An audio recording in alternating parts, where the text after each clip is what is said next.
Hello, welcome to another edition of the Pace Report, reporting live here at the Blue Note here in New York City. The Godfather of Neo-Soul, Roy Ayers, is performing tonight, and he's been sampled by a plethora of artists ranging from Tupac Shakur to Tribe Called Quest to Mary J. Blige. But throughout his career, Roy has scored movies.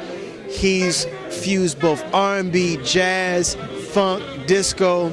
He's really created and innovated a music that is loved by producers as contemporary as Kayne West to Questlove to Jamiroquai.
Who was it that exposed you to the vibes? Because you started off playing piano. How did you segue from playing piano to the vibes? Lionel Hampton.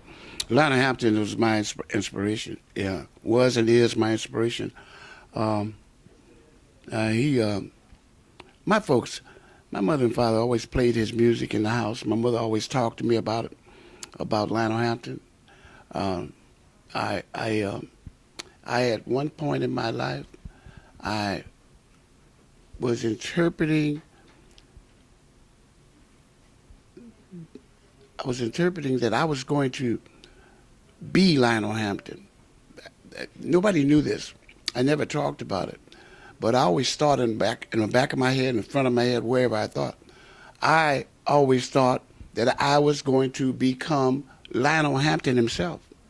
In my head, I'm from 5 years old, from very young, and as I grew older, I realized that I wasn't going to become him. But for a long while, so I said, I'm going to become him.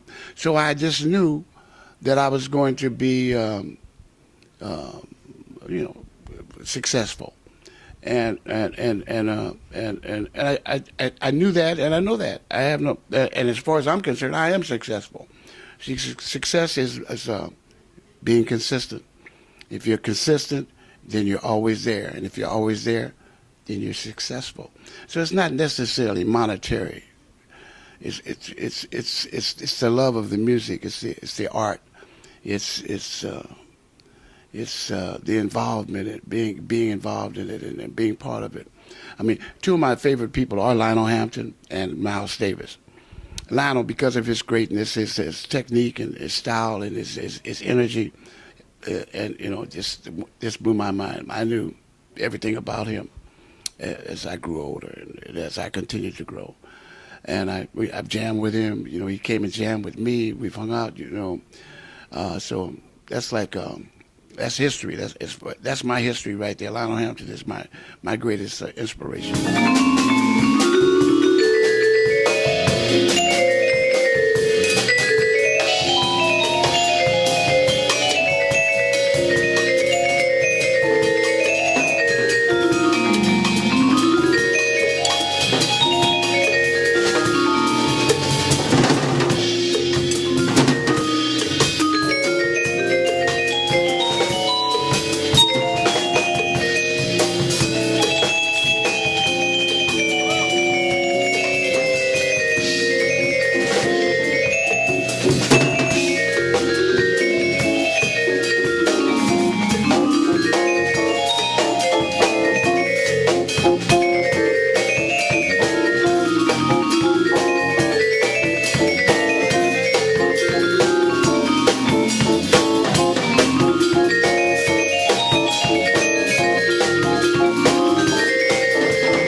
part of a whole burgeoning West Coast jazz scene at the time. Tell me how you got involved with hooking up with instrumental artists like Gerald Wilson and Teddy Edwards and Chico Hamilton, because that was a very popular thing in the 60s.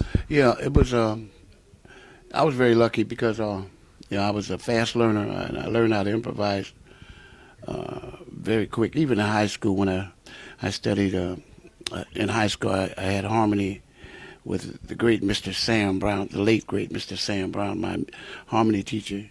He taught me all the harmonies, harmony 1 through 4, at Jefferson High School. And shortly after that, I joined Curtis Amy's Sextet, and because the guy that had been with Curtis was Bobby Hutcherson, and Bobby had left to go to the East Coast, and Curtis needed another vibist, and it was me. And I joined Curtis Amy. I worked with Curtis.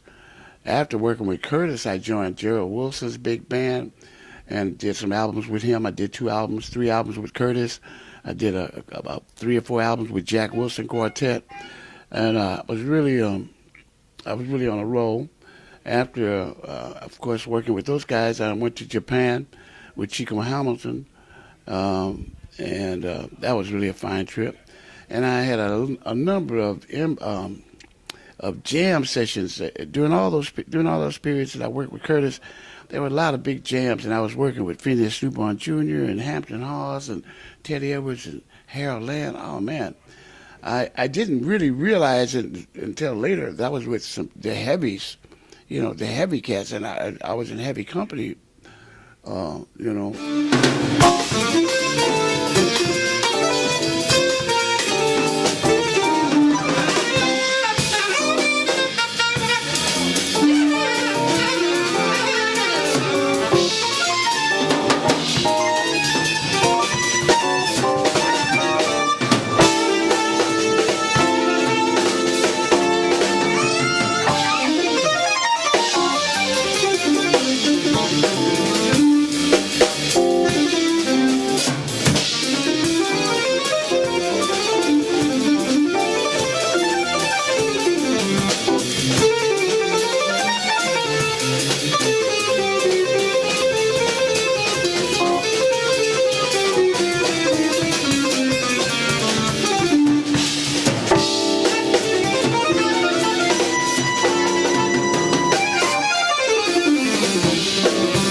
You were doing a jam session one night in 1966, and a gentleman came into your life that kind of changed your life forever. His name is Mr. Herbie Mann. Herbie Mann, that's right.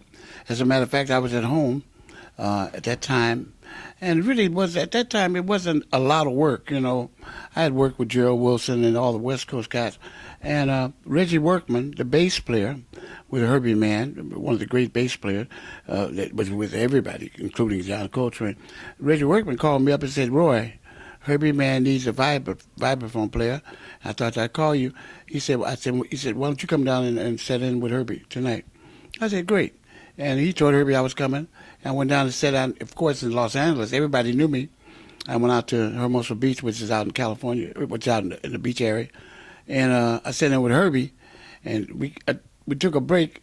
And as soon as we took a break, Herbie said, how would you like to come to New York and work with my band? I said, "We haven't left yet." So that's history, man. I went with Herbie. I stayed with Herbie 4 years. It was 4 great years. Being with Herbie, man, was one of the most incredible things, because what I really learned being with his band, people didn't know this. I was a vibist and a musician, but I also was kind of like a road manager, because I took care of all the business that he needed. He didn't even have to hire a road manager, and he paid me extra money for doing that. But what it did is it as I learned how to handle a band and run a band. Herbie produced your first 3 records, and he was kind of a mentor to you. What was that like going into the studio, being a band leader slash music director, and now you're coming out as a leader? Right, that was wonderful because Herbie, of course, he was really connected with Atlantic Records at that time, and I did 3 albums on Atlantic that he produced: Stone Soul Picnic, Virgo Vibes, and Daddy Bug. Those are 3 albums I did, and he was very instrumental in getting that dates for me with Nesh Redigan and Ahmad Udigan. Those are the owners that own Atlantic Records. But Herbie was very instrumental in that. As a matter of fact, when I left Herbie Mann in '70 to form Ubiquity, I had asked him if he wanted to manage me because, and he said he didn't think he could handle it. And he passed away, a few years after that. But he was a wonderful guy. I remember how he was always creative, always thinking about music, always trying to write something, coming up with ideas, say, hey, Roy, he just come up with ideas about songs. And he did so many different style albums. He did an album called Impressions of the Middle East. He did an album called Coming Home Baby. He did one called Memphis Underground, was a big one. That was a big one for him. But Herbie Mann was a great leader. I got a lot of respect for him. He's one of the best leaders I was ever with. Him and Gerald Wilson, of course, Jack Wilson. Those guys all had good qualities and a lot of style. I wanted to ask you about that because Memphis Underground really, that was a huge record. You guys went to Memphis. You went to record at the Stack Studio. Yeah. What was that like? That was very nice. We worked down there with the Herbie's band as well as the Memphis rhythm section, the horn section down there. We played with them. We also did something called Muscle Shows in Alabama. We worked with them. But working with the Memphis Underground sound, that was wonderful. Herbie Mann, really, with Herbie Mann, was really a unique person to have been with, really to have shared the time I went with him. He's really very instrumental in me molding my career and helped me to go to the next level. That'll do it again for the first part of my exclusive interview with Roy Ayers here at the Blue Note here in New York City. As always, please visit my website, www.thepacereport.com, for my weekly column as well as my past segments. Until next time, remember, if it's in the groove, it'll make you move. Peace. Baby, yes, I need you more. And I love you all my life. Right by my side. Want you? Yeah, I want you. And the time love will come.